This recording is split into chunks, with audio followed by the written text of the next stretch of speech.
A warmly welcome to all of you being here at the Gotland's Soldiers Home, as well as to you following this seminar online. Swedish Soldiers Homes Association is pleased to organize this seminar together with the Swedish Veterans Federation. My name is Andreas Philipsson, and I'm standing here with Jonas Alberoth, board member of Swedish Veteran Federations and with many years of experience from the Folke Bernadotte Academy as well as from the UN. Jonas will moderate this afternoon second seminar on the theme The Veteran, an essential resource for the reconstruction of a war-torn society. Before we start, I would like to give you some short safety information. We have two evacuation routes, the main entrance facing Klintorget and the second one, an exit through the door located between the pink and grey building leading onto Östra Tullgränd. And one final practical note, should you notice the smell of smoke shortly before the panel discussion concludes, there is no need for concern. It's mostly likely Peter from the Gotland Veteran Association firing up the barbecue in preparation for this evening mingling, which you all are warmly invited to attend. With that said, once again, a warmly welcome. And now I'm pleased to hand over to you, Jonas. Thank you, Andreas, and a literary warm welcome from me as well to all of you who are seated here in the main auditorium. We have a number of participants also in the tent auditorium outside and quite a few followers all online. All of you are warmly welcome. This day at Soldathemmet in Visby will end with a seminar on a very grave and important topic. The war in Ukraine. The combatant heroes and veterans of Ukraine, and how Ukraine relates to, takes care of, supports and honors its veterans. We will also discuss how Ukraine and Sweden are cooperating on the full spectrum of veteran affairs, what we can learn from each other, and how these experiences can inform and underpin Sweden's current historic enforced rebuilding of our total defense, including veteran policies and activities. The heading of the seminar is The Veteran, an essential resource for the reconstruction of a war-torn society. Our time frame is from now until approximately 1730. The Soldathemsförbundet and Soldathemmet here in Visby is the best possible partner one can imagine.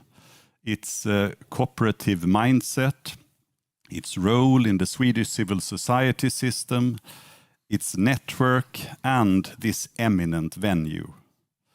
Soldathemsförbundet is a key component in the Swedish veterans' infrastructure, consisting of both government functions and civil society organizations. And they have an important direct role to support Ukrainian veterans as well. The Swedish Veterans Federation that I represent, together with my president, Mr. Mats Ström, and other colleagues who are here, we have also a local veterans association here on Gotland, and they are represented in the tent just outside. And I'm also very happy to see my colleagues from the Swedish Women International Association for Veterans, and you are represented strongly this time in Almedalen. I also have my colleague from our office in Stockholm who is responsible for relations with our local veterans federation associations, Miss Christine Buschman. Christine, are you outside? Then you are humbly asked to wave to the audience there. Thank you. And we are also accompanied by a few of our federation board members here in Almedalen. A few words on the design of the seminar. It is an extended seminar, as you have seen in the program, for an extensive topic. We will have some participants coming and going in order to be able to include more voices and more perspectives. Our foundation of the seminar will be a standing panel consisting of partner organizations from Ukraine and Ukraine's ambassador to Sweden. And quite appropriately, you're also equipped with the Ukrainian flag on your table. The panel will be able to pick up on and respond to issues raised by our rotating panel members.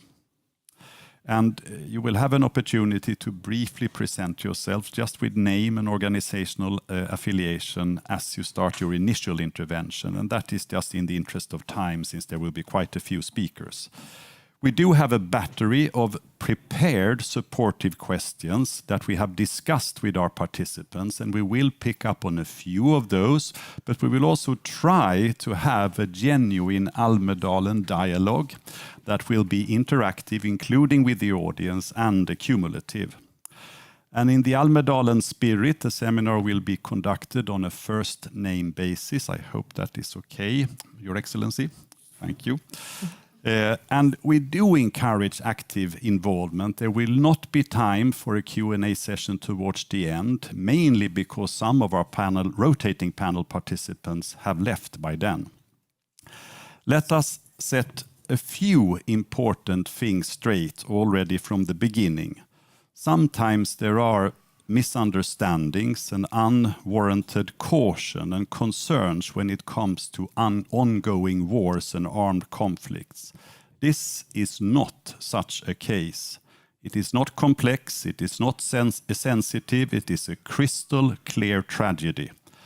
It is not, and mark my words, a full-scale invasion. It is an invasion attempt that to a large degree failed due to defiant, courageous and heroic Ukrainian self-defense. It is a cause of a bullying neighbor. It is the case of the illegal annexation of Crimea and parts of eastern Ukraine already 12 years ago. And it is the case of the full-scale attack and the blatant breach of international law on 24 February 2022. It is a bottomless trauma. We are all Ukrainians. I have an initial question for the panel that you may divide between you. We have a reasonably good idea, but I will ask you to bring us closer to the realities in Ukraine. Who are the veterans? Is there an estimate on their current numbers? And what are their primary needs and concerns? Who would like to pick up on that initially? I can. Please. Thank you so much. Hello, everyone. So my name is Svetlana Zelishuk. I'm ambassador here in Sweden since September 2025, so 9 months. They told me you should say that you're a new ambassador until 1 year, and then you're an old ambassador. I'm still a new ambassador. So veterans. First question before, you said, who are they, right? Yeah. So answering that question, maybe I'll ask you one question. Do you know what the etymology of the word veteran, where it's coming from? What's the meaning of this, the core meaning of this word? Wow, please inform us. No one. So I looked it up, and apparently it is coming from Latin, and it means old, experienced person. Well, the soldier, old, experienced soldier.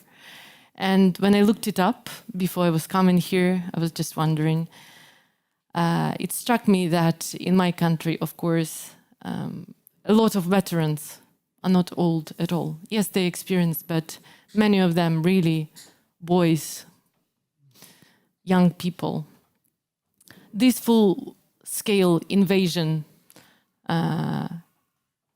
came to our land, and the whole nation stood up to fight in this war.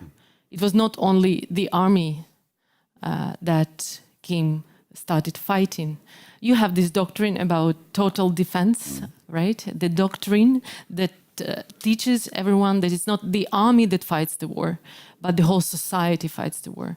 So we kind of practiced it. We went into that stage without the theory, in a way, unfortunately.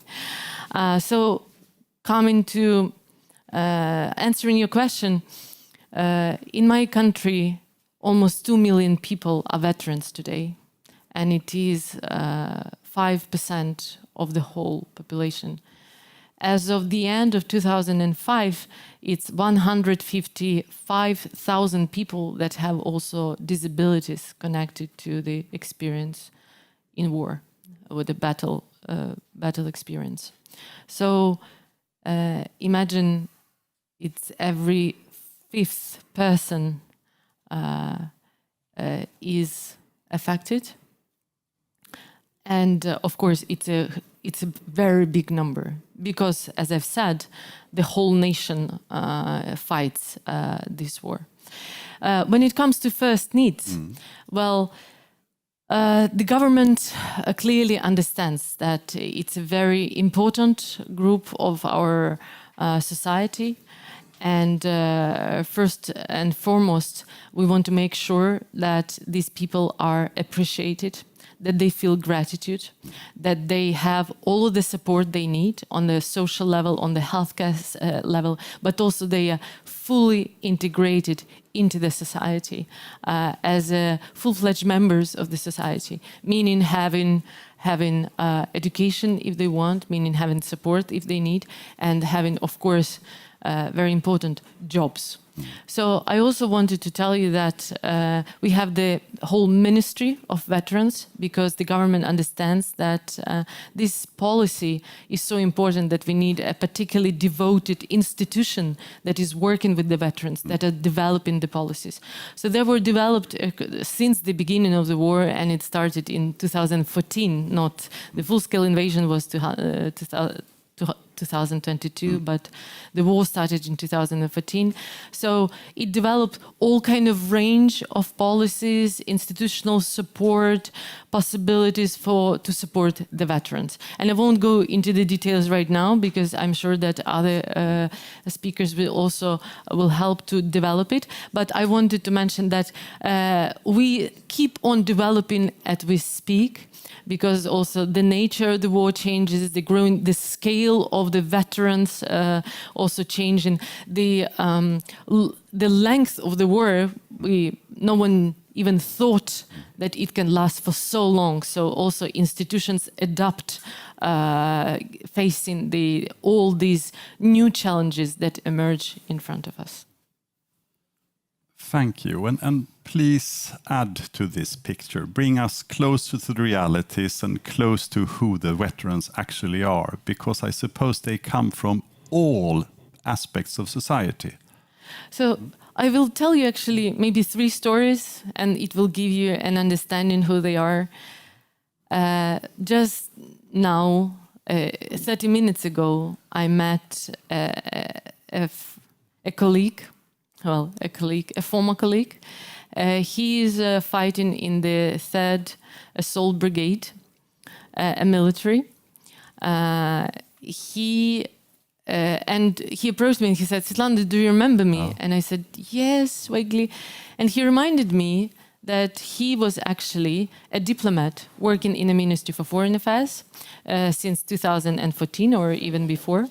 He was working in the Strasbourg as a diplomat at the Parliamentary Assembly of Council of Europe.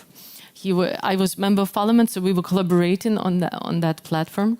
And when the war started, the full-scale invasion started in 2022, he was working very closely with our Minister for Foreign Affairs. And I asked him, "Dmytro, so how come you were in army?" He said, "I volunteered, I mobilized." Of course, he was very valuable diplomat, very close working with the minister, but he couldn't see other way. So he went to the front line. And he was in worst battles ever, wondering whether he will survive. So I asked, "Dmytro, what do you think about veteran policies?" And he told me, because I was coming to your panel, and he said, "Well, if there is one thing to coin the way we should approach the policy, it's, I would say it in one sentence," he said, "to ensure a proper human life for a former soldier." So that's one sentence that he asked me to tell you. There are other two veterans that I met here at Al Madalen. One of them is, once again, teacher of history from Mykolaiv region, a region where my father is coming from. When the war started 2014, he self-mobilized. Unfortunately, he lost two of his hands and his sight. He doesn't see with one eye. But yesterday we were cooking borscht for many of the guests that came to visit us, including Swedish Minister of Europe, Jessica Rosenkrantz. And he was helping me to cook the borscht with the prosthesis. Say it again. I think we got this, prosthesis. Prosthesis, yes, exactly. So he was cutting the herbs, serving food, he fully participated in this, being very smiley, joking more than anyone else. So with that little story, he was giving us more support than we could have supported him, to be honest. That's kind of a veteran he is. And another guy, a very young boy, I asked him, who were you in your normal life? And he said, I was a conductor, music conductor. He is coming from Vinnytsia. And unfortunately, he lost two of his legs. Victor, the first guy was called Alexander. So Victor lost his two legs. But he never gave up. He found his new purpose. He has a small little boy. He married after all the wounds and injuries. And he is now working as a volunteer. He is now helping the army. He is properly, integrated and helping to win this war. So these are the stories about veterans. And maybe I'll conclude with this when you ask me like who they are. Very often when you look at people in uniforms, you are sitting in front of us. So we look at you. What do you think? These uniforms create a certain distance between civilian and an army. It's like, that's them. They are trained, they understand what it is about. In Ukrainian context, that was not the case. I mean, our army, my army, these are people who they were teachers of the history, they were music conductors, they were sportsmen, they were diplomats, they were everyone else. These are just people like you, like us, like me. So when you think about it from that perspective, and you think that also this word veteran, it sounds also quite like a special group that is somehow also distantly, doesn't concern you immediately. But in my country, that is not the case. Everyone understands what does it mean because so many people went to fight this war. So answering your question, who is the veteran? Could be any one of us in Ukrainian society. And no one could have, many people haven't been, most of veterans haven't been trained to be soldiers. But then when the war came, they didn't ask for your graduation diploma. There was no choice. But in the end, it was a choice of my nation to fight and, to struggle to defend our sovereignty and territorial integrity. Those are both gripping and clarifying stories. And I suppose flowing from the saying, we are all Ukrainians, you may say we are all potential veterans.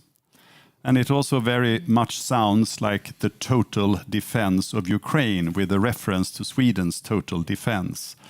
Thank you so much. And would you like to add a couple of strokes of the brush to this image as well? And we must ensure now, we cherish and respect your flag, but it can't cover you during the seminar.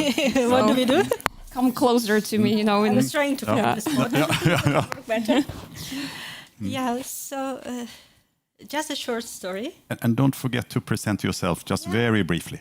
I'm Alexandra Sorokoput. I have PhD in political science and I'm used to be a professor at the university. I'm also used to be a colleague from UN, not anymore. Now I'm devoted to the veteran projects and veteran cases and see a lot of sense of doing it till the war is going on. And I'm the leader of YMCA Lviv, and we run two big veteran, but nice veteran initiatives. One is stories of warriors, stories of defenders. We collect short stories from the front line, from our friends. We publish them, we make audio books out of them. And the key topic for all the stories is how life, a miracle of a life, winning over death on the front line. So this is what we do. And a second initiative is Titans Under Sails, because, answering your questions, who are veterans? We figure out, I agree with Svetlana, it's young people, it's not only young people, it's young people who have to use prosthetics for the rest of their lives, or they cannot see for the rest of their lives, or they have other beautiful things they have to adjust. Facing that, and knowing they are young people, we created this initiative, Titans Under Sails. We are bringing them to sail to Europe with civilians to reintegrate. So this would be and coming back to the answer, I think the concept, the noun of veteran, changed in 2014, when we were at the Revolution of Dignity, and when we are standing there, and we know the snipers are on rooftops, and probably Svetlana remember we were issuing these jackets to the medics and some jackets to the media, because we are naive enough thinking that if sniper would see a medic, they wouldn't shoot. And the next night, we are evacuating people, and I'm standing there with my students, and they're asking, and who are the rest? Who are the ones who didn't get the jacket? Who are we now? And no military training, no understanding how to evacuate, no knowing what tourniquet is, and now we all do. And this is coming to the big question in Europe, who are veterans, right? And you keep adding meaning to the term veteran, ranging from its etymology up until current-day realities. And Katerina, we would like to share your initial perspective as well before we proceed. And as you have already detected in the Almedalen spirit, there is a bit of improvisation. A battery ran out, speakers are joining us, and I bet you it's the only seminar among the 3,200 seminars in Almedalen this year where we have a rotating speaker being the archbishop of a country. And sir, we have agreed that our Ukrainian guest will be standing here as a foundation panel, and then we will rotate our Swedish participants in order to investigate these issues from complementary perspective. We hope that's in agreement with your preferences, sir. Thank you. And it's good that Ukrainians are strong so they can stand all 1.5 hours. And thank you for giving a word. My name is Katerina Serdyuk. I'm the co-founder of Repower Foundation, and a bit of not an opposite, but a bit of a pre-story to what my colleagues have shared, because we are taking care of active...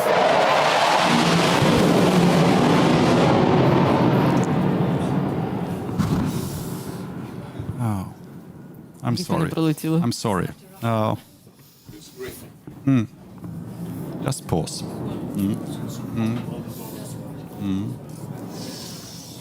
Все гаразд? No? Просто не попередили, да? Все окей, все окей. Just breathe. And this is how war has started for me. it is. With the fire jets flying over the head. Yeah.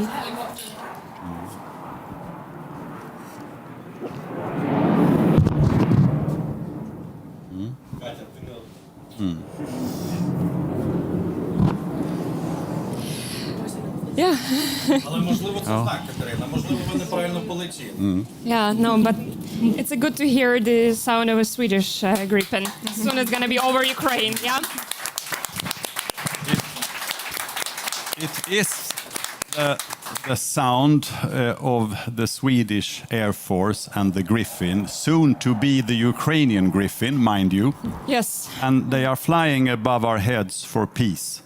But I cannot imagine, and thank you for being open with your emotions. I cannot imagine a stronger embodiment of the torture of war and how it affects us. Yeah, you just definitely saw, everything that we're speaking about, the trauma and how it affects our body, and there is no cognitive meaning before your body reacts first. And we're working with active military. We bring them to Sweden for recovery, psychological recovery trips. And I think when it comes to veteran, we work in preventing. We make sure that the difficult psychological disorders don't have a possibility to develop. And this is why when it comes to veteran, we do have active soldiers who are considered as a veterans.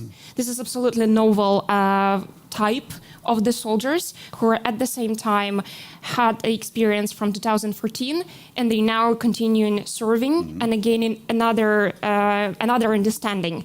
So these are the people who are highly educated, very endurable, very intelligent, has a leadership feeling, and they understand how to make sure that people listen and go for them. So these are the people that actually can be built a stable economy. These are the people who can run good politics and understand the human rights, because they are the ones who understand what are we fighting for, and also the price that people are given. So I would say that, just adding a little bit, that are people who we can rely on the future also when it comes to rebuilding Ukraine and building the future that would unite Ukraine and Europe together, because we are having the same values and the same understanding of the right things. Thank you. Thank you, Jonas. And this gives us a point of departure, bringing together perspectives and experiences. And there are quite a few veterans also in the audience with experiences from other continents and part of the world. And we will hear more about that as we go along. It may sound a bit technical now and out of timing, but it's still important for us to learn. And Ambassador, can you briefly shed light on what underpins Ukrainian work on Veterans Affairs? What kind of policies? Do you have a veteran strategy that we are very proud of, that was quite recently adopted for the first time in Sweden, but with a focus on international veterans? So if you can just shed a little bit of light of the policy underpinning of Ukraine's work with veterans. Yes. Thank you for this question. So, in fact, we have a national strategy on veteran policy, which is dated by the end of 2030. And we developed a number of policies that can help integrate the veterans into normal life. So I will start with this. We have this amazing app. It's called DIA. Everyone, Yeah. I have it. It's a digital platform where you very easily get all kind of services between citizen and Ukrainian government, right? So we created a special services for the veterans that they can get, approximately 10 services that they can get through this digital app. So all kind of documents, for example, some access to even sport facility, to healthcare facility. So you can get it without filling in any kind of form, going to any institution, needing any kind of signature from some ministry or government or whatever. So it's very easy. You take your phone, you press the button, and you've got the service as a veteran, which is immediately needed. Secondly, we created a policy of healthcare, which is more complicated because very often veterans need a long-term medical rehabilitation, so they need some access to certain facilities. So this is another area that government worked in order to provide all the access to the facilities. And unfortunately, I have to say that, of course, the demand is much bigger than the possibilities, and our healthcare system is struggling to accommodate all the demands we have from the veterans. And this is where civil society organizations are playing such an important role. I mean, Repower creating this platform for to get some rehabilitation for medical veterans. This is amazing. I've seen their eyes before your rehabilitation and after your programs, and these are totally different people, you know. So this is how it works. Also, there are a few other platforms that provides access for basically for jobs. For example, government facilitated a dialogue with companies, with business, who signed some memorandum as a veteran-friendly kind of policy, and it is promoted policy that business hire veterans. So our government made some comparison of the professions in a way, that some veterans with certain experience can do some other professions that are there on the market, you know. So the government helps through this platform to facilitate the search for job and for business to hire those people also easier. So there is the dialogue between business and veterans. And it's also extremely helpful because very often business can be, first of all, you know, ignorant. Or stigmatized. Intimidated. Like, how do you deal with it, you know, when people need the psychological rehabilitation, physical rehabilitation? How do we build the infrastructure, physical infrastructure for people to feel, to be dignified, you know, to do your job with dignity and to have respect from the colleagues? So government helps business to study it, to learn it, and then to facilitate this dialogue between veterans and business. So it's also very good. Another platform that government provided is access to some loans, special loans for the veterans to start their own business if they want. If they want to be a private entrepreneur, there are some very preferable loans that they can take and start their own business. And also there are a few other important things like housing. You know that 20% of our territory is occupied.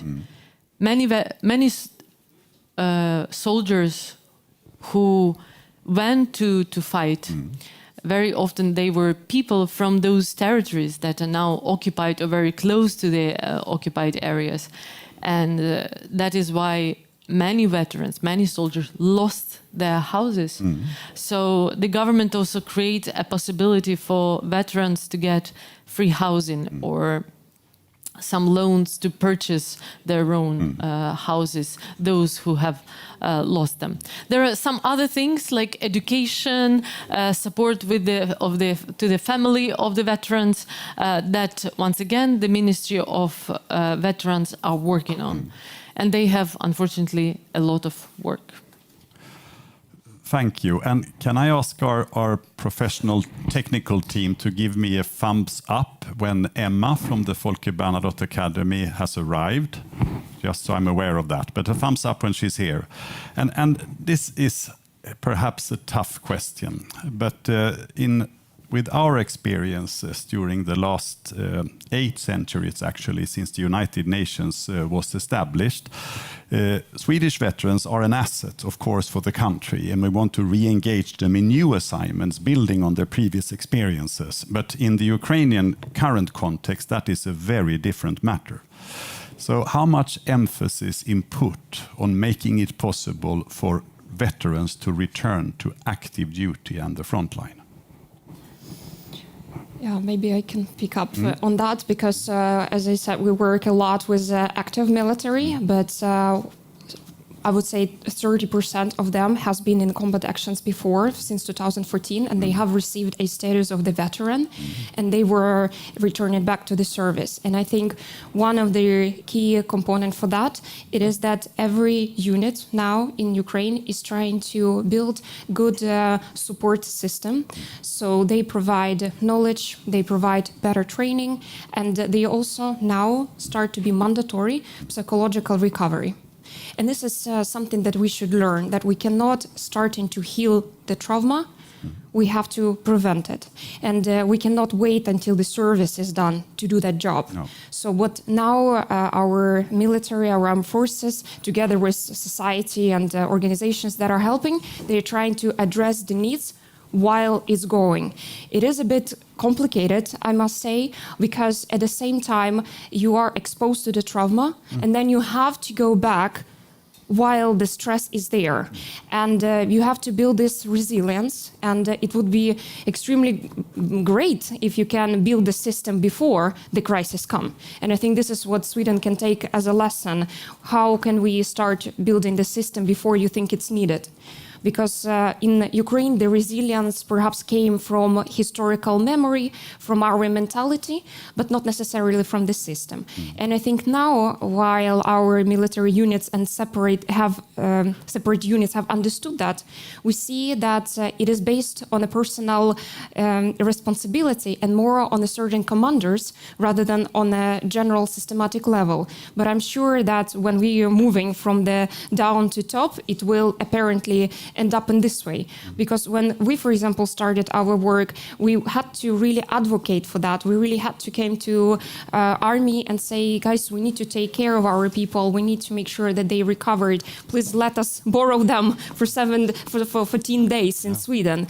We promise we'll return them feeling motivated and more strength. And we proved that. And now there is a trust. So I think if we take a combination between personal projects, personal motivations, and if you do believe in your idea, you can push it for and try to do that the pilot way within your capacity, and then it will come higher, and then the system will pick it up. That was a very helpful summary, thank you. We've touched the surface at least. It is a big topic.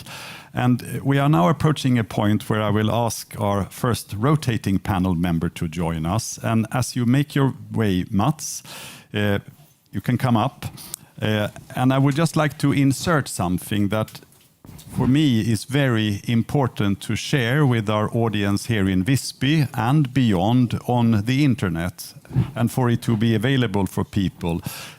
This is most likely well known to you, but when it comes to Ukraine and international operations and Ukraine's contribution to international peace and security, Ukraine was actually in its own right as a country before it was absorbed by the Soviet Union on the UN Security Council, when it consisted merely of 10 members, the permanent members and 5 elected members. And Ukraine was on the UN Security Council in May 1948, when the UN took the historic decision to launch its first peace operation and to send out its first official mediator. Both Ukraine and Syria was part of that historic decision. And this also underlines the importance of institutionalizing cooperation. We never know what will happen in the future. We never know which country will be in need, but you were part of that. And then I draw a line a couple of decades further ahead in time.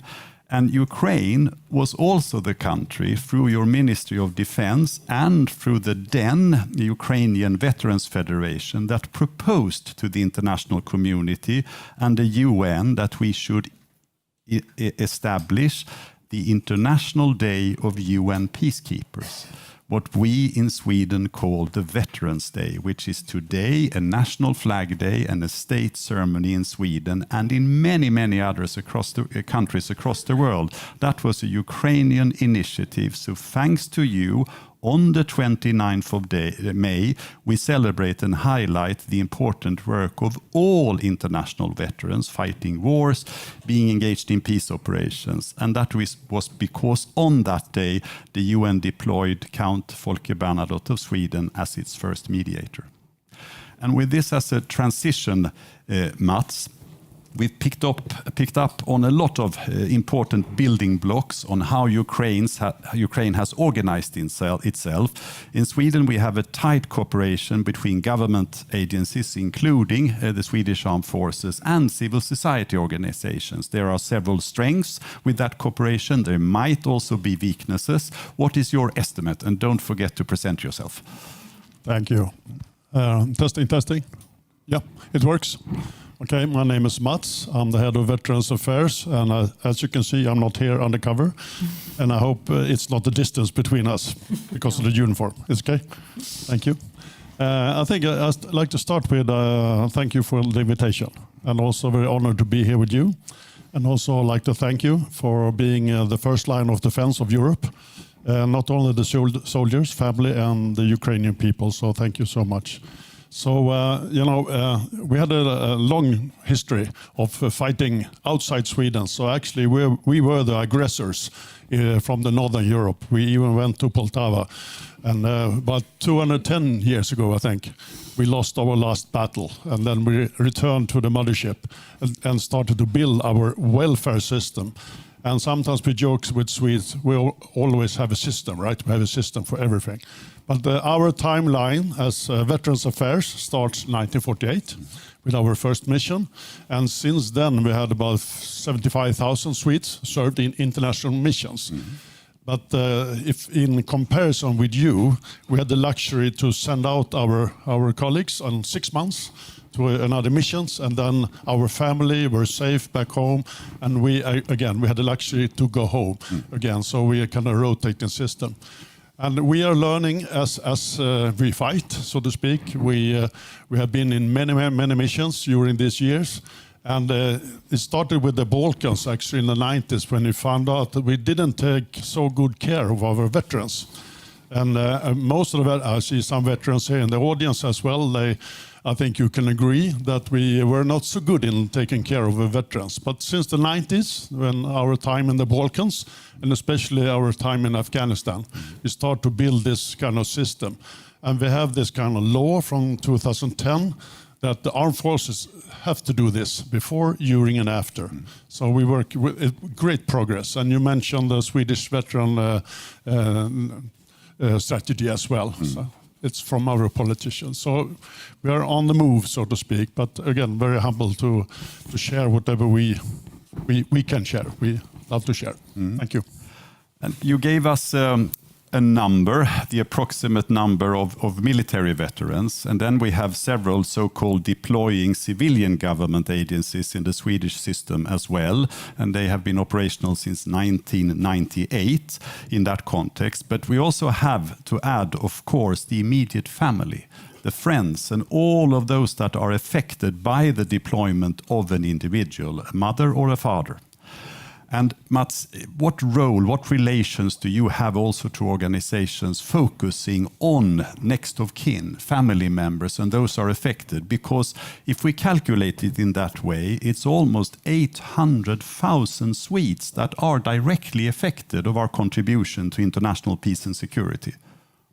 Yeah, and one part of our work with the veterans is taking care of the families, spouses, whatever you can mention, but also our NGOs, as we can see, and all other good other people that work with supporting the veterans. So yes, it's no man is an island. I know for myself, you never go alone on a mission. You need support from Sweden, my country, my family, etc., and all the NGOs as well. So this is the kind of system I talked to you about earlier. We have a system with all the supporting organizations, and of course, the armed forces, the Swedish welfare system, etc. Here it comes again. And I will ask you another question. Explain to my colleague Emma from the Folke Bernadotte Academy that we are rotating our Swedish panel members, and we have a foundation of our friends and colleagues from the Ukraine at the podium. And we are very much looking forward to share your experiences and your good work in Ukraine as well in just a few minutes. And Mats, what are the next important steps when it comes to developing Sweden's Veterans Affairs work, including perhaps an update of our veteran strategy? And this also includes the implications that Sweden's NATO membership has had on the issue. You have been in close dialogue with within the Swedish Armed Forces and with the Ministry on Defense of a new term referring to the etymology of veteran ambassador. You have talked about how do we define this? Who is a veteran and who is not? How is that work proceeding and what are the next steps? And when, or as our colleague here is answering the question, please, if there is anything that you would like to ask or chip in or reflect on based on Mats' presentation, so feel free to do so, please. Yeah, for us, for a long time, we had our so-called utlandsveteraner, veterans that's been on international missions. That was, that's my responsibility. But since more or less we left Afghanistan, Mali, we also need another term of the veterans. They could be deployed here in Sweden.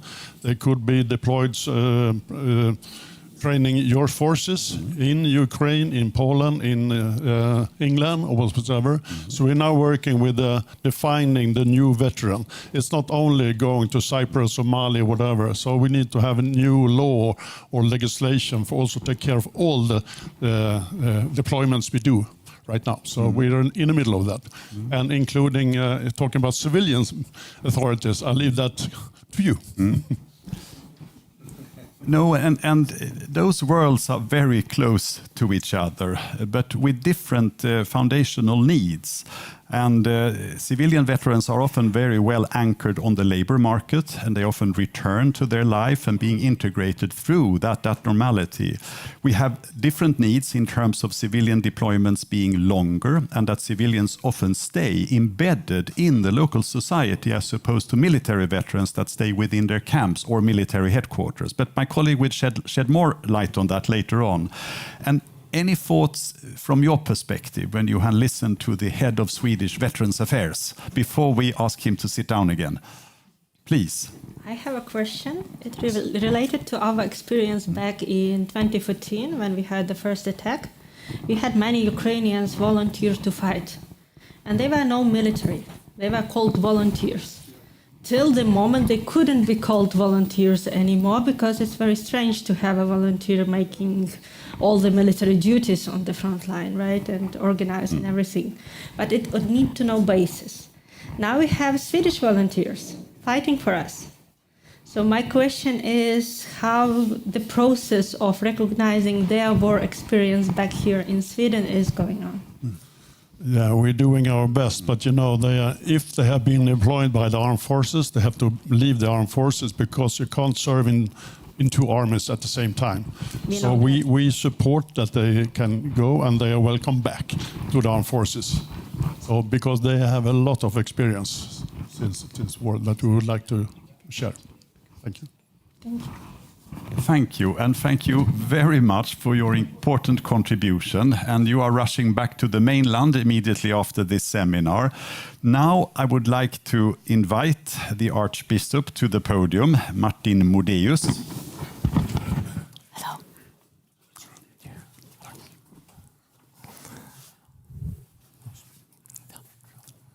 And Thank you. you have often spoken about the importance of preserving our humanity in times of war, when violence, fear, and dehumanization risk becomes gradually normalized. From your perspective, what does prolonged war do to individuals and societies?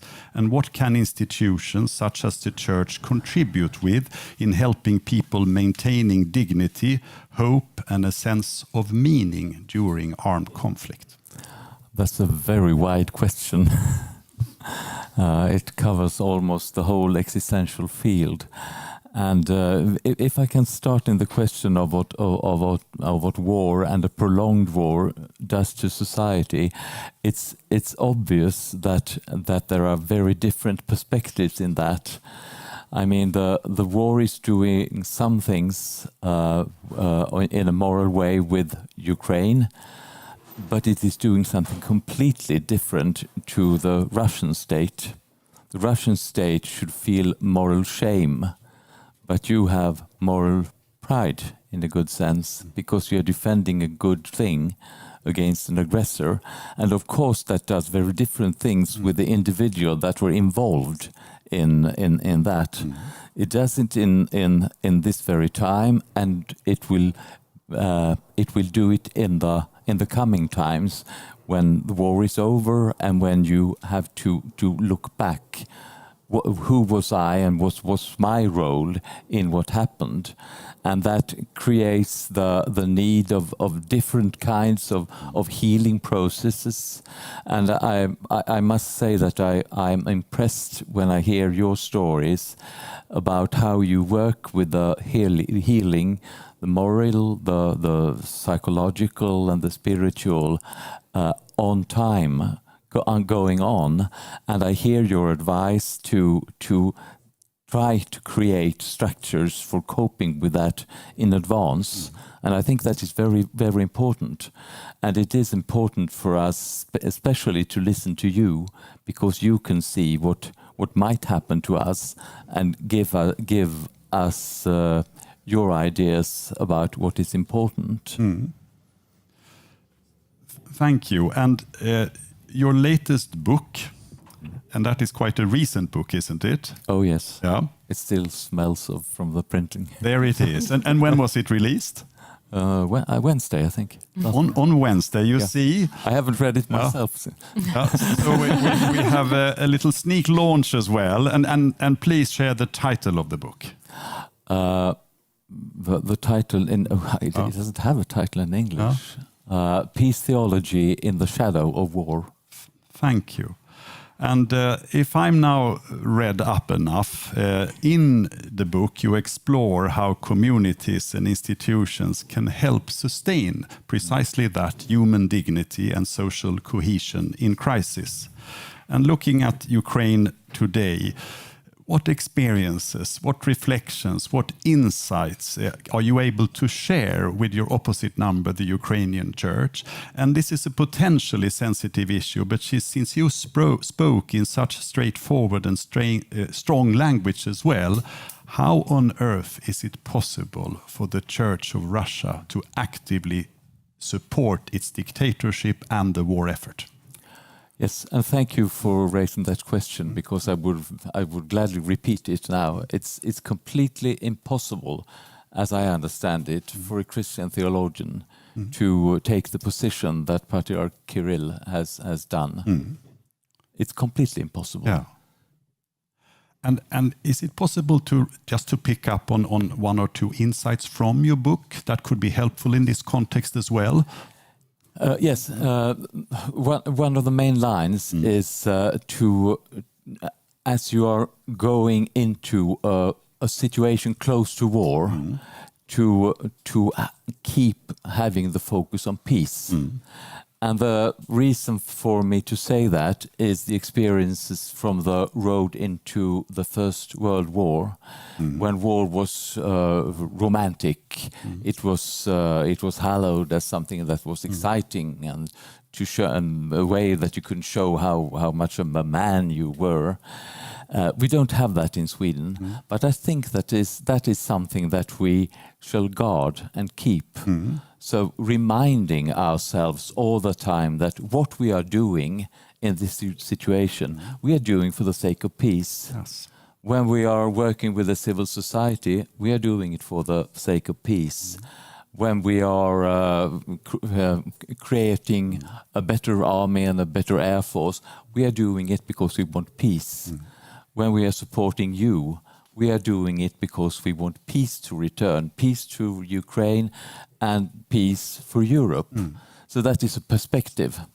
And you asked for some, so I gave you one more. Yeah. And that has to do with the value and dignity of human beings.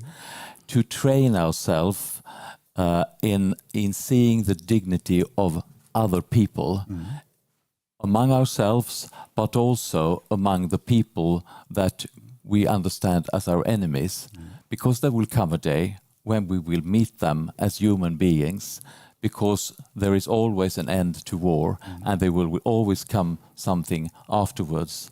And I understand completely that this might, on the battlefield, be a completely impossible task to remain in. But we can at least in advance train us as much as possible, so there is more for the healing process to grip into in the next stage.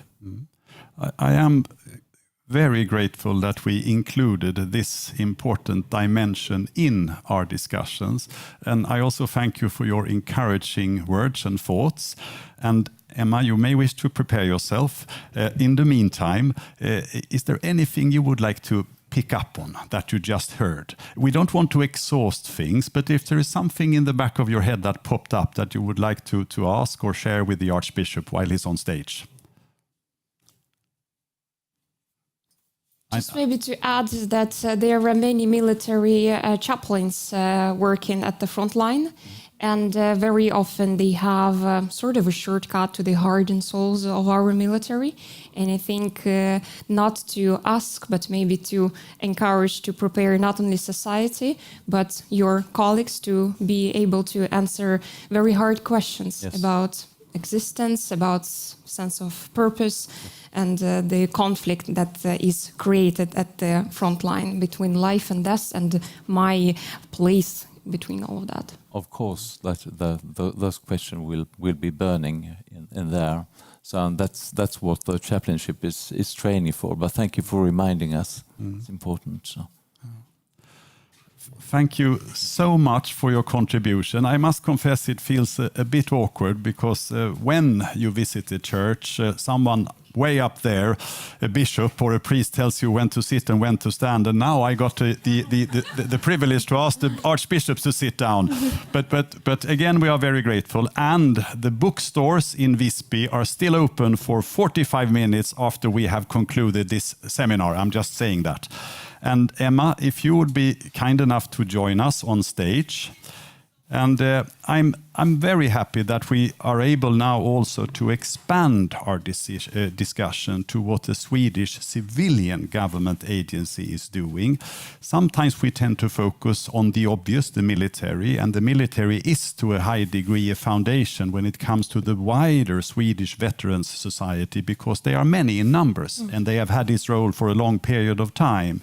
But the Folke Bernadotte Academy has a key coordinating role, and it's also underpinned in an interesting way.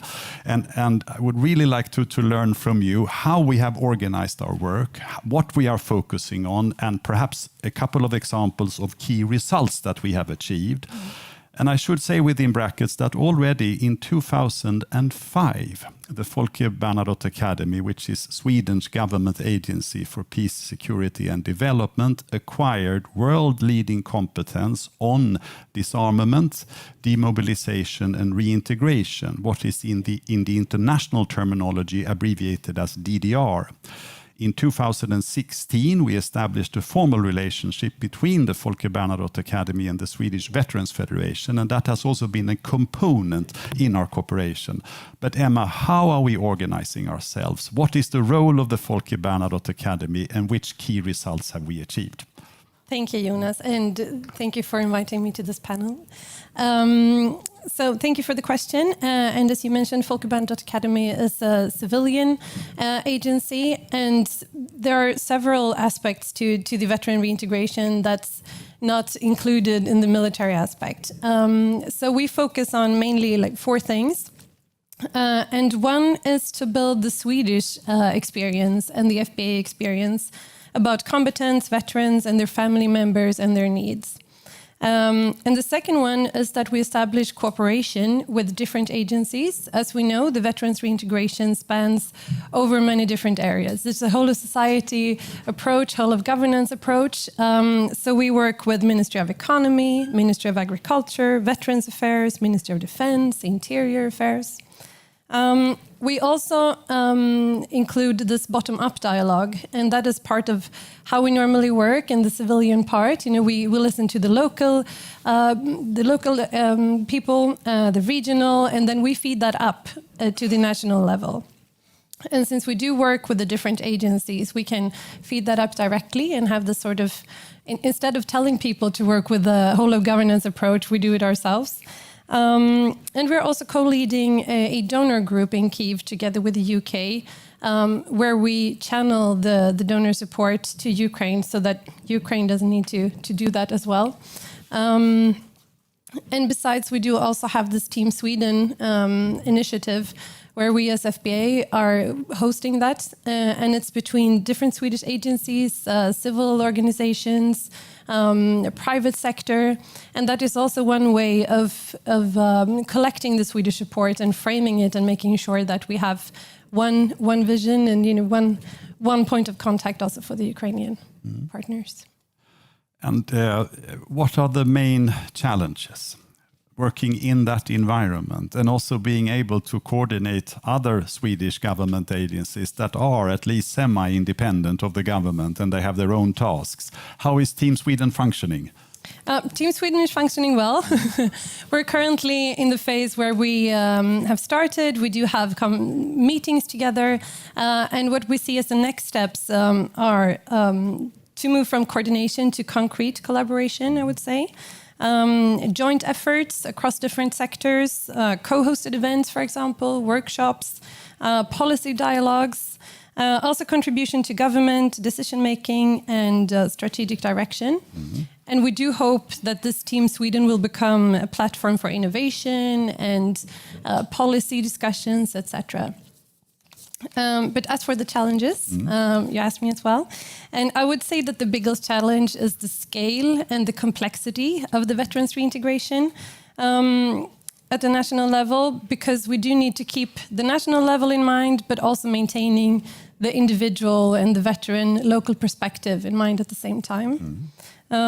There is also a risk of this fragmentation and duplication. There are so many initiatives, Swedish and international ones, and we do need to keep focused and trust each other in the process to make sure that we don't duplicate.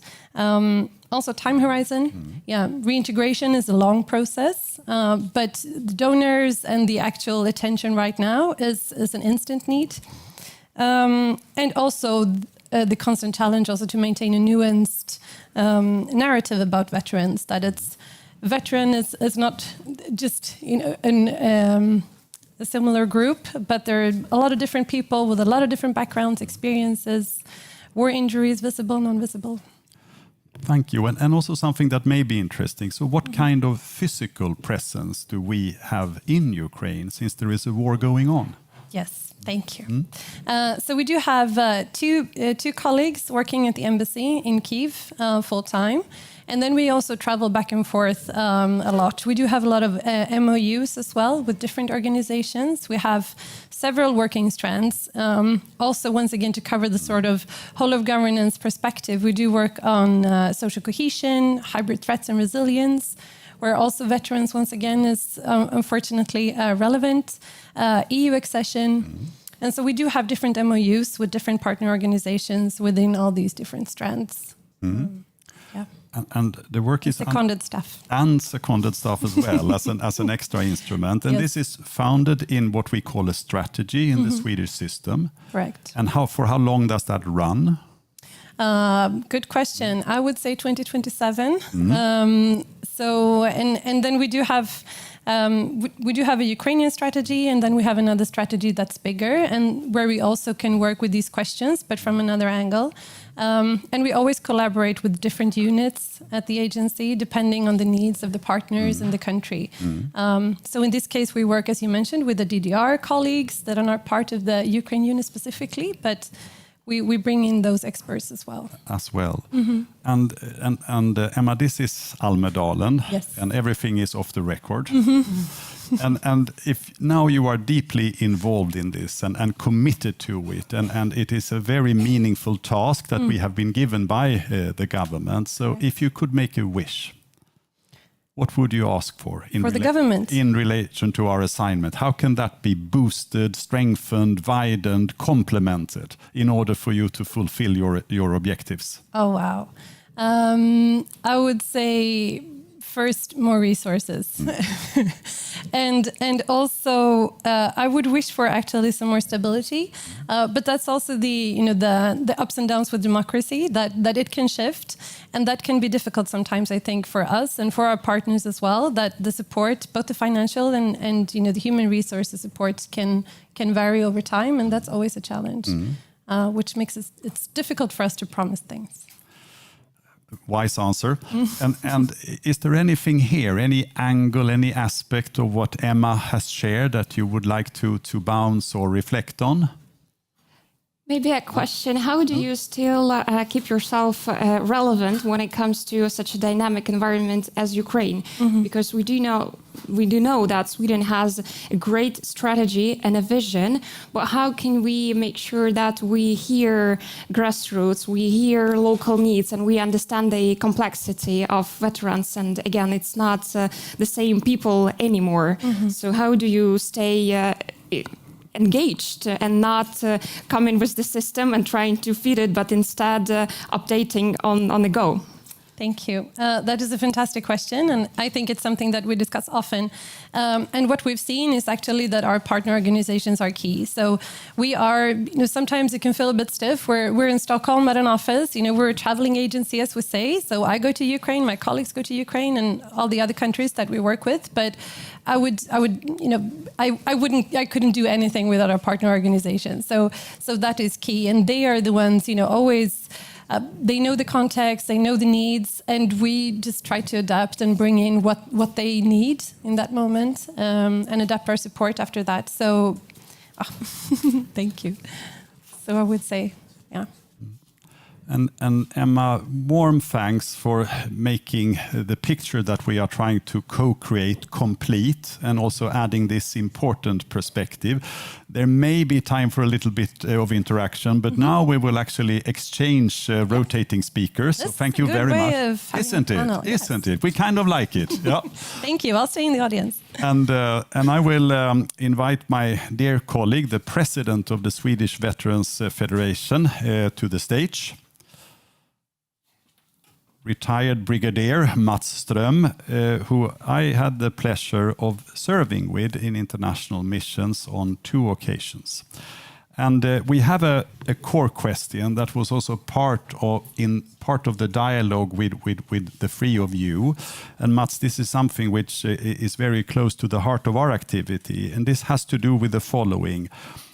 Veterans, yes, it's a large collective that we need to recognize their efforts. We need to support them in different ways, but they are also the bearers of significant competence. And that significant competence is an important building block in our societies to develop, to rebuild a country, but also in the current affairs of a country like Sweden.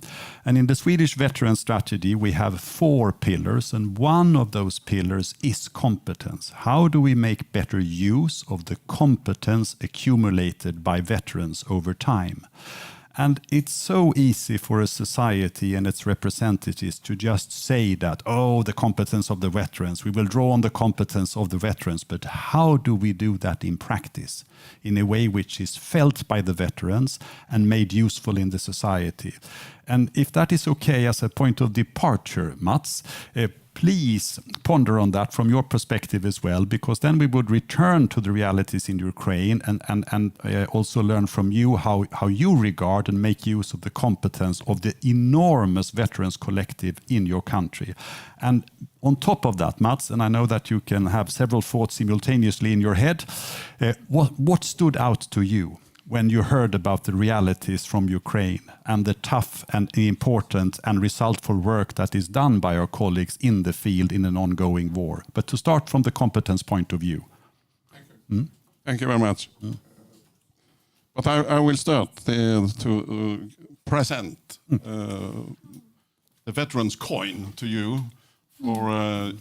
One by one. I'm not stealing them. No. So, I will give them to you. Thank you so much. For your struggle against the Russians and defending our freedom in Europe. Thank you very much. Героям слава. You're not aware about that one. No, but I really like coups like that, and this is a master of them. Yes, because I had to think about what is the answer to the question. I think you have to. Sweden is a country that have lived in peace for many decades, And we have a welfare society. Everyone will live in a welfare society. And I think you are fighting for that.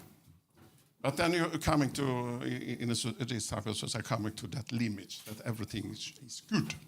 Nothing negative can happen. And for some decades we had, as you said, about 55,000 personnel, and excluding the civilians from authorities has been out. Probably something like 100,000. And the feelings is that when they're coming back to the normal society again, no one's care, no one's understand. It doesn't matter because you're going into the rolling tumble again in a normal society. And it's of course frustrating for those who is coming in the normal society again and say, well, hey, I was been in Congo, I have lots of experience. What experience could you get from Congo to Swedish society? A lot of, but they don't understand that. But I think there is a shifting. And the shifting is that the open threat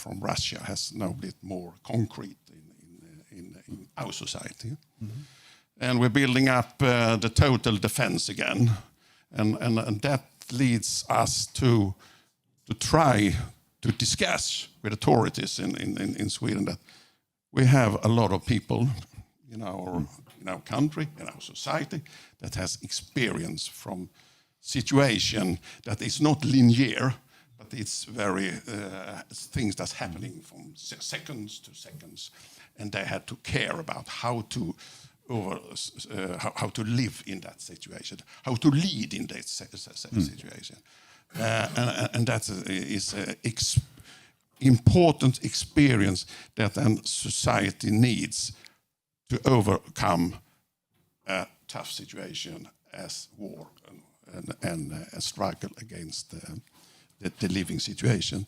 So I think we have started that process, but we are not there. The armed forces, I will say, learned the lessons after the war in Bosnia when we went in there and learned a lot, and then have taken care of it. But on low level, the soldiers level, the platoon commanders level, etc., but have no big experience according to operation, strategy, and things like that. And that is something that what you can learn about that is that you need to have personnel in conflicts all over the world, because lessons learned, what's happening there is good to have back in your own country when you start living in your welfare system, because it's not a standing point, so to speak. No. And Mats, we have several things going on. We talked about an overview of the term veteran and what that entails today. And is there anything as a heads up when it comes to the Federation's priorities against that backdrop, and including something that we may not even be allowed to speak about, i.e. the establishment of something called a National Veteran Guard? Beginning with a veteran guard, or the veteran farm, or say whatever we would call it.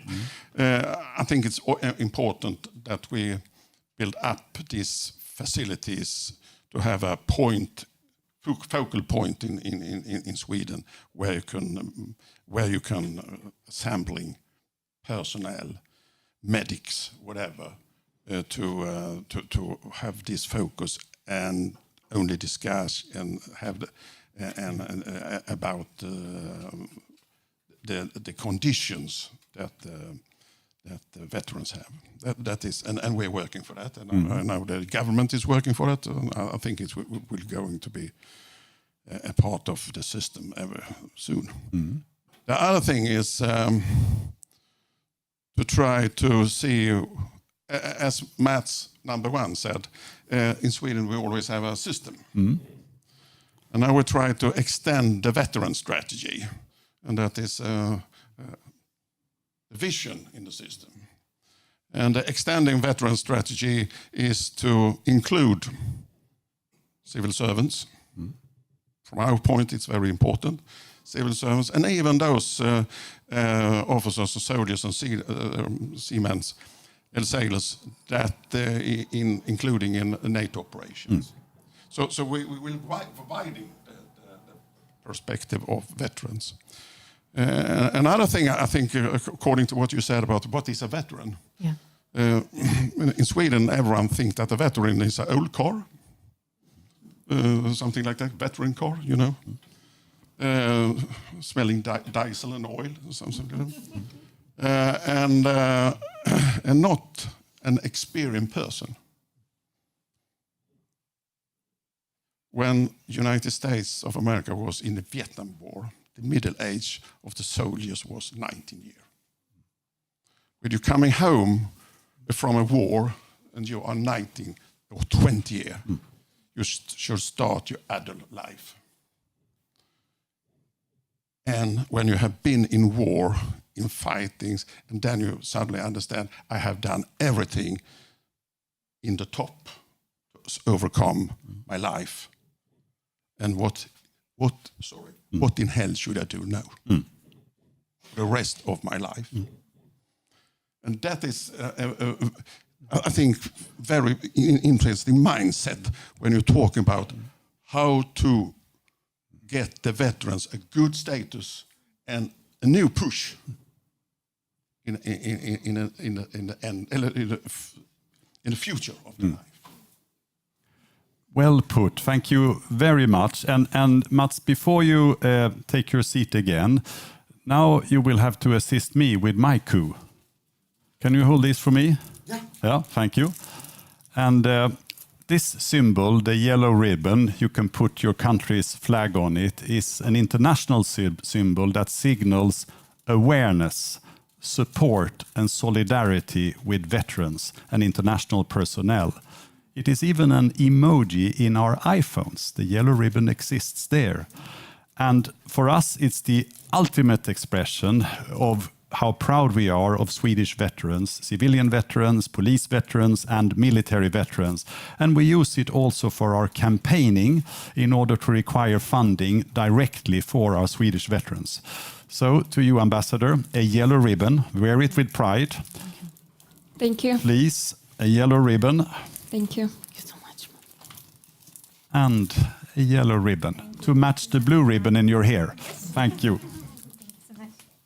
And thank you so much, Mats, also for the perspective of the civil society organization in Sweden that organizes more than 6,000 Swedish veterans from a number of international assignments, some of them very difficult. And we work in close cooperation with 4 other Swedish civil society organizations.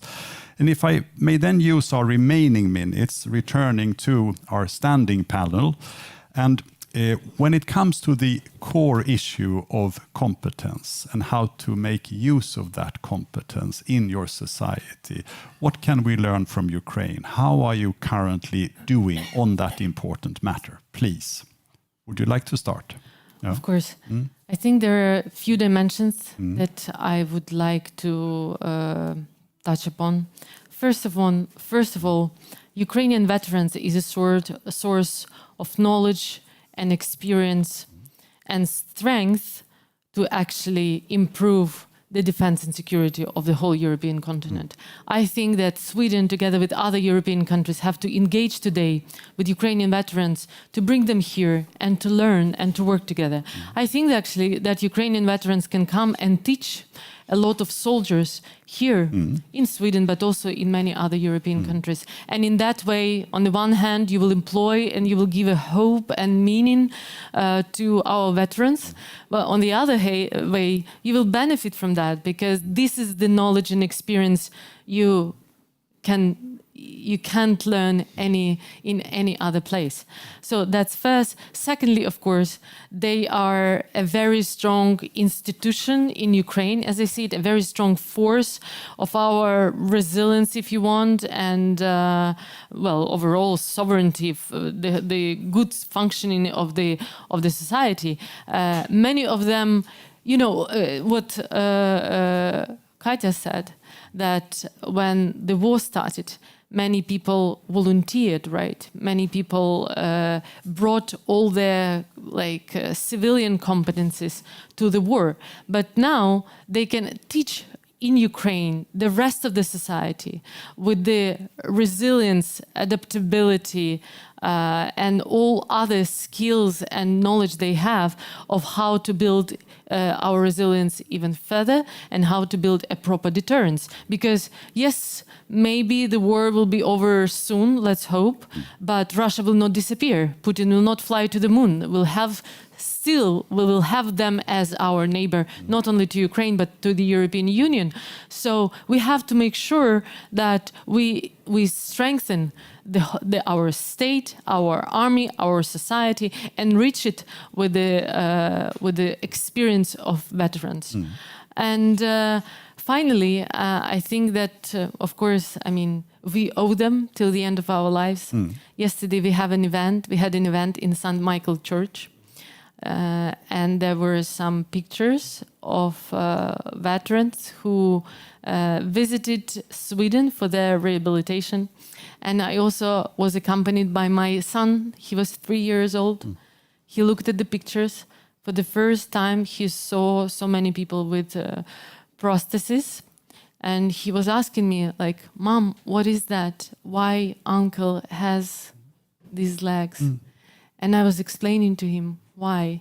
And, it's very important for many generations in a row. We'll thank them forever to people who are fighting for us right now. So it's very important as well to build this platform of gratitude and appreciation. And one thing I wanted to do, you gave us these beautiful coins and signs. Actually, we have 6 people present here in this room. It's Alexander, Ivan, Alexei, Igor, Yuri, and Zoriana somewhere. And I think I don't deserve that, because I'm here and I'm trying to help, of course, as much as I can to my country. But it's them, and I wanted to give my coin to Alexander, who is over there, and who was helping me to cook borscht.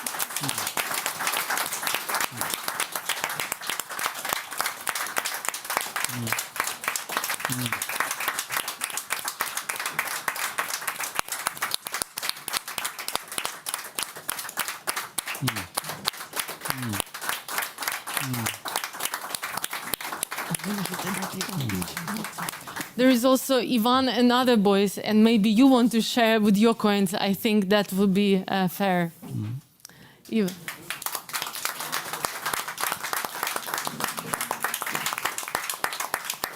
Дякую вам дуже.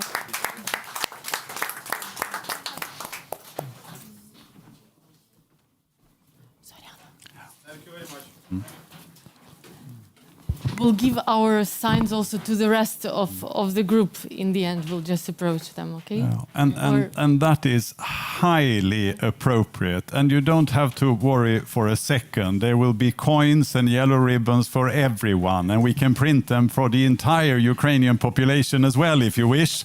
Sorry, we have Zoriana veteran. Yeah. I also want to give yes, her. Please. And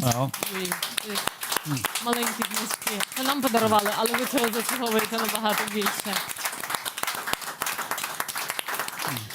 Це нам подарували, але ви заслуговуєте набагато більше. Добре, дякую. We are deeply indebted for your service. Thank you, all of us. And Ambassador, you mentioned that Putin will not be on the moon, but I can imagine many places we could fly him to. Oh, Dick. With your Griffin. With the Griffin. We'll call them back. And rounding off a little bit, and I would really like to hear briefly also your perspective on the core issue of competence and acquired experiences under such extreme circumstances and how they can be useful for a society. And while you make that remark, please also think if there is a message that you would like to direct to the Swedish Almedalen audience here and beyond on the internet, including other key stakeholders. But first on competence from the two of you, and then we'll conclude with a wish or a pledge. Please. Go ahead. I think there are more than 3 things, but I would talk about 3 of them. First of all, we are still fighting. And our veterans are the key holders of the decision. We are now, as Ukraine, very proud of technologies. But I think when we say technologies, we mean experience. Experience of our guys on the front line, and then how they change this experience into tools and into means to help them. And here the veterans are the key people, because they don't only speak this bird language that all the technologians do, and they learn to do it very fast, but they also can translate from military language to civilian language to diplomatic language and back what we need, how we need it. And I would second the ambassador. They can share this experience not only within the Ukraine, but also with our friends in Europe. And that's something that you can't put a price on it, right?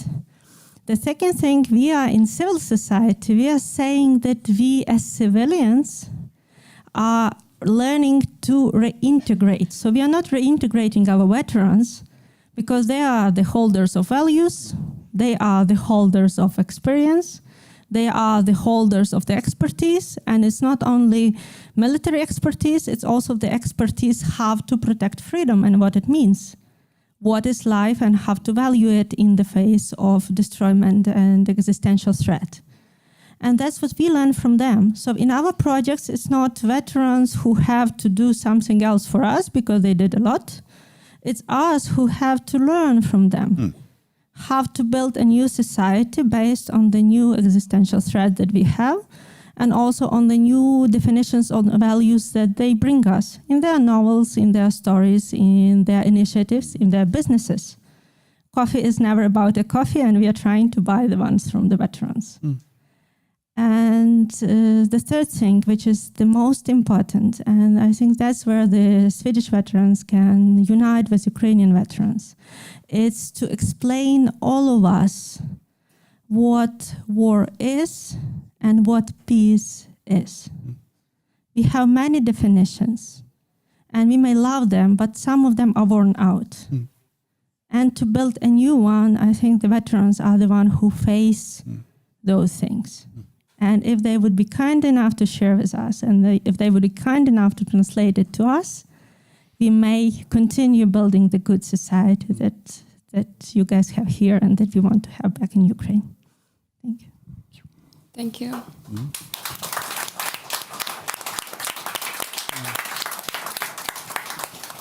I think that was extremely important to hear that and reflect on that society is the one who has to change to be adaptable and receive.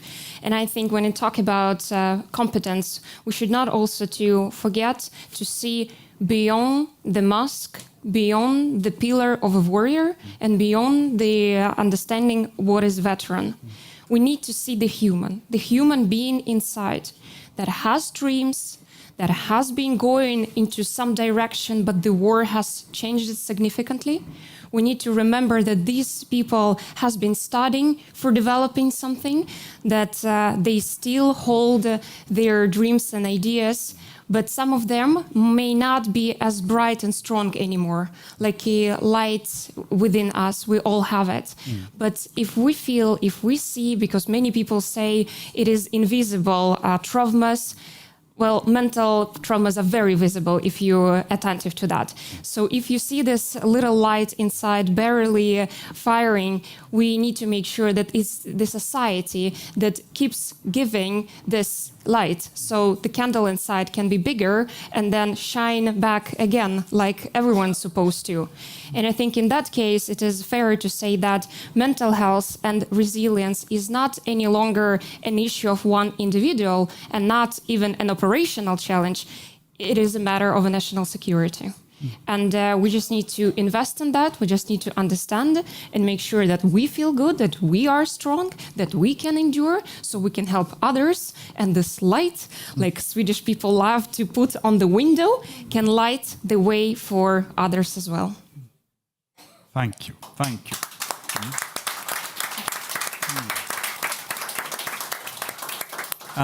And while the camera is still on and while we are still gathered, any final wish or pledge?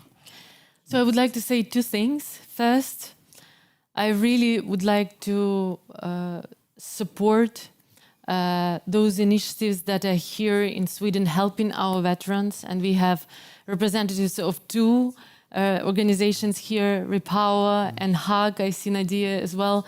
And they're doing an amazing job. And they have very good reputation already in Sweden. They are very well known. So I would like to encourage Swedish people, Swedish organizations to support them so that they can support our veterans even better. And second thing I want to say, while we had this panel, something happened here in a setting. So who is attentive? Our Ukrainian flag migrated from a Ukrainian table to a Swedish table. And I think I have the mandate to say this, that our Ukrainian flag feels itself very comfortable on the Swedish table because of the way you support us. And the second thing I wanted to say, thank you. Tack så mycket. Tack så mycket. Tack så mycket.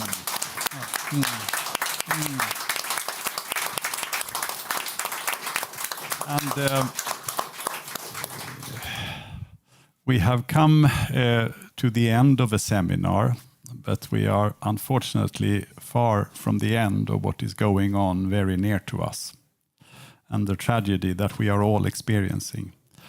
And this may strike you, it at least strikes me as a little bit peculiar, and it gave me goosebumps, what I will now share with you in concluding this seminar with a reference to the symbolism that you have used in your interventions. I was also thinking about the migrating flag and how appropriate it is. I will immediately after the seminar put it back on your table, and then we can go on like that.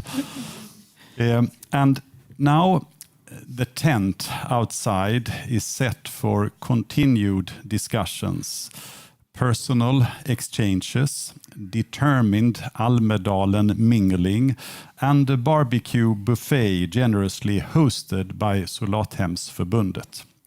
But first, a warm word of thanks to all our speakers, the foundation panel and the rotating panelists as well, all our guests from Ukraine that honor us with their presence, all the participants here and on screen, the Soldathemsförbundet and the head of this particular Soldathem, Leo, and our technical support team. So a warm hand of applause to everyone.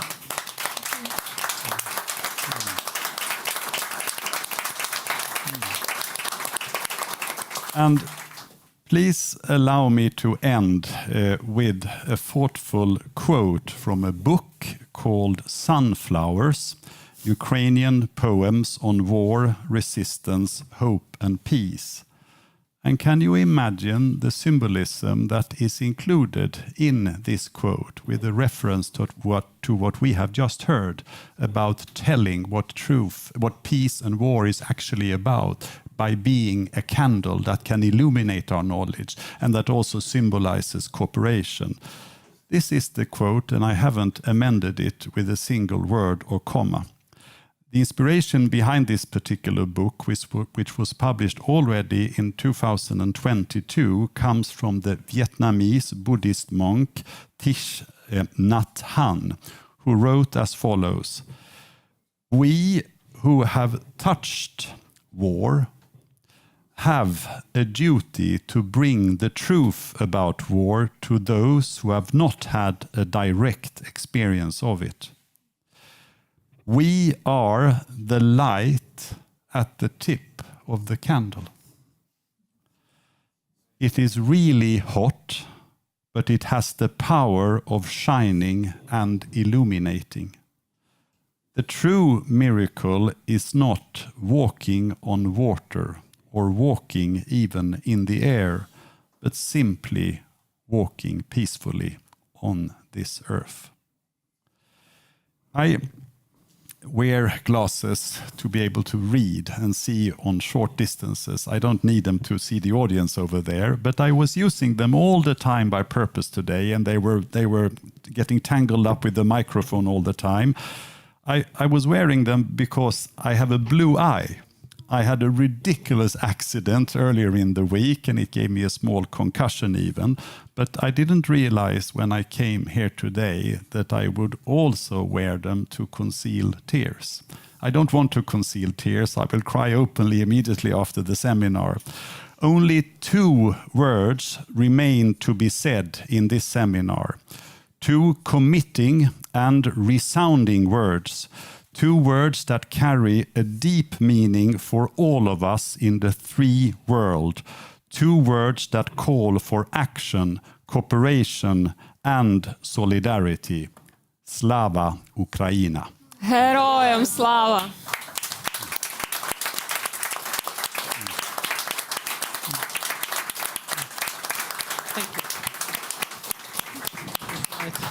So much.